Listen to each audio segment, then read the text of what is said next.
So it's May 2024 and your boy is broke. His grandma's here in the house and she be asking for every damn African spice in the world. And if you're a grandson, you know you gotta treat your grandmas right.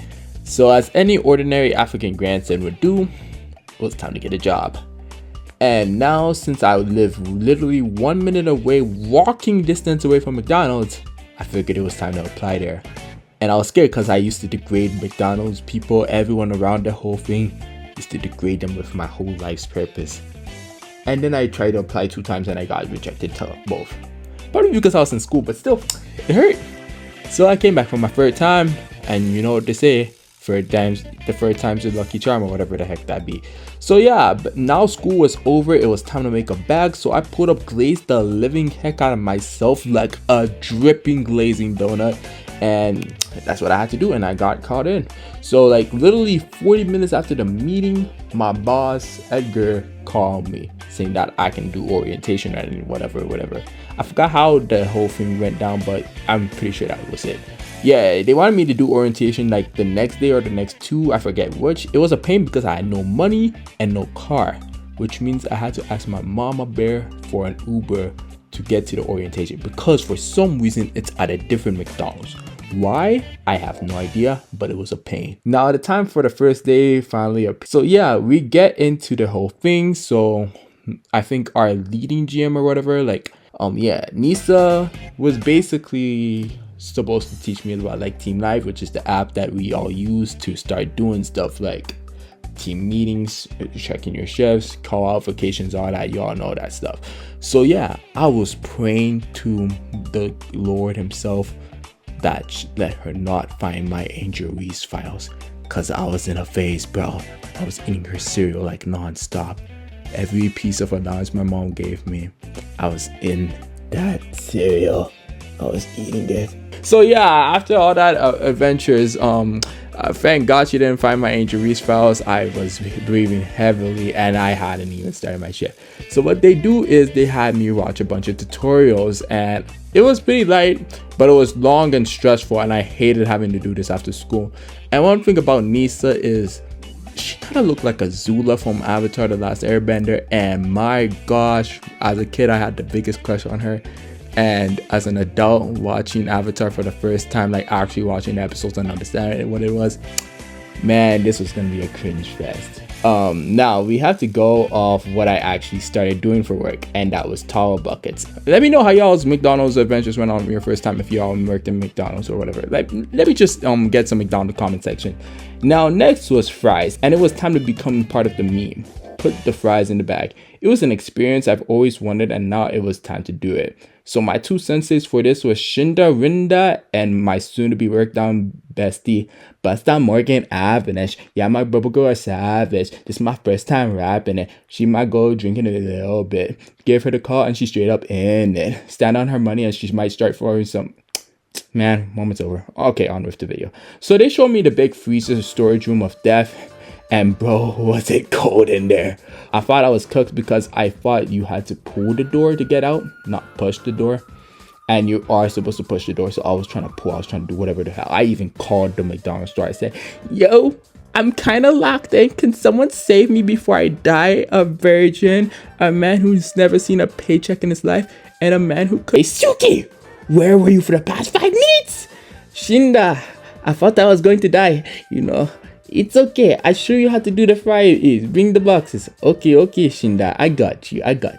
Yeah, so she showed me where to put the fries and to put it in the freezer, where there is a medium or large option. And you put like this tray against the button and boom, the fries come out. And then in the oil, you put it in the oil, whatever they call it. I forgot. I haven't worked there since like July, so it's been a minute. But yeah, it was easy. I kept on spamming the heck out of it and having fries on the board. Then my shift ended at 2 and I left. It was a W first day, didn't have to do much. Second day started the same with the tutorials because today I was doing burgers and nuggets and what they call it, grill on fire. For burgers, my trainer was Crystal. She was pretty chill, and her son Jordan was cool too. Oh, but I haven't seen that man in forever. Now I remember messing up in the beginning because like I had no idea what I was doing and I was just wasting meat. I felt so bad, but at the same time I wasn't caring yet. You have your meat and you put like 6 of them. It really depends on what the like statistic monitor is saying. If you need like 4 meat at the time, because if service is slow, you can't just be spamming 6. You're gonna eventually have to waste it because it's not gonna be fresh. Sometimes you definitely have to put salt on all of them unless there's a special request. And then there's onions for its own section with salt, but salt on all of them unless there's no request. That was the thing. It really depends on the customer. But yeah, you just had to have your salt and onions after that, and then scrape it and put it on its proper tray. Onions had its own and no onions had its own tray. The quarter pounders were doomed for me because I generally kept on forgetting to switch the button from 10-1 to 4-1. And if you do that, you will have a flat and immediate race right there, bro. And oh my days, I think it was Carlos who was teaching me like to break the nuggets and slam it as hard as I could. So it was like free boom, boom, boom, boom, boom. I was slamming the heck out of that thing like there was no tomorrow. I was taking out all my inner rages on them nuggets, bro. I feel bad for every little piece of them. Everything else, like the McChicken, the spicy McChicken, everything else was easy to make. Fish had its own section, but that was also easy too. The crispy takes forever, so as long as you're on it, you're good. But if you're not on it, people are gonna be ready for their food. And now one of my favorite people of all time spawned right next to me, like boom, he was there, and my metavision couldn't even keep track of it. It was my kitchen manager, aka Antonio, aka DC's favorite superhero, Batman.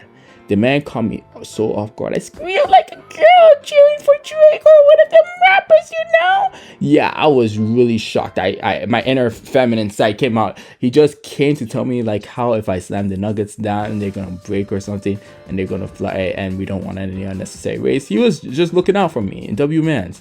So now we get into like the final shift. And before I get into that, if you guys like support the video, one of these videos will be about like how we pulled the 2-man best shift of my life. Antonio was part of that. He was the main character in that story. So yeah, me and Batman, if you want to see that story, like please support. Anyway, so for this final shift, we have to get familiar with the supporting cast, with the managers being Antonio, Morgan, Nisa, Edgar, Crystal. We got some normies in like Shinda, Miguel, and the rest are somebodies. Now we are entering some new members into the party that I have not yet met. Davion, Cortez, and some big time managers, Katika and Tama. Oh yeah, Darby was somewhere in this week, but my mind just didn't process who she was. She was probably slaving away, and I didn't enjoy it at the time, but later on I enjoy her slaving away, man. There's something wrong with me. I need to get checked. Now this final day of training was basically having to be on the table of pain. So basically all the setup of the food, like organizing the food and then wrapping it up, how you guys get your McDonald's, your whatever you call it, your McDoubles, your cheeseburgers all wrapped up and like organized and all that. That's the station we do it at. So for the nuggets, it's actually easy. You just have your 4 or 6 or 10, whatever you use the scooper, spam it. Just keep on spamming it, whatever you need to do. I was better as a finisher than an assembly. I think those were the terms, assembler and finish, because I be finishing really good. But besides the point, yeah, I really struggled. Cortez was the guy leading me, and he was carrying me. He's a good person, but like as a teacher, it was more of like, if you can't keep up, he'll just do it for you or whatever. Like he tried to let me have it, but I really couldn't. I'm sorry, Cortez, if you're watching this, bro. But yeah, now we gotta get into the managers, the new ones. First of all, Tama, like a cannon, Stephen Curry. Yeah, I need Stephen Curry on this. Yeah, please, someone fix this for me. Yeah, okay, not Klay Thompson, Stephen Curry. Yeah, we're putting Stephen Curry on this because the man was shooting bangers. Everything you needed to ask, this man knew the answer to. He was basically like a ChatGPT before ChatGPT. Wait, ChatGPT was out, but yeah, still, he was the IRL version of ChatGPT for McDonald's, bro. He was like a little walking machine. He knew everything, bro. He was like Shinsuke Kida. He didn't have any of those extraordinary talents the other managers did, but what he did have was pure knowledge and pure polish in his skills. Fear the man who has mastered the one skill over the one with 10,000 techniques. That was Tama Cannon in a nutshell. Except when you meet Katika, which we're gonna get into later. But yeah, we didn't get off on the best sides because, like I said, he's very careful on how he does his techniques, and I am very reckless.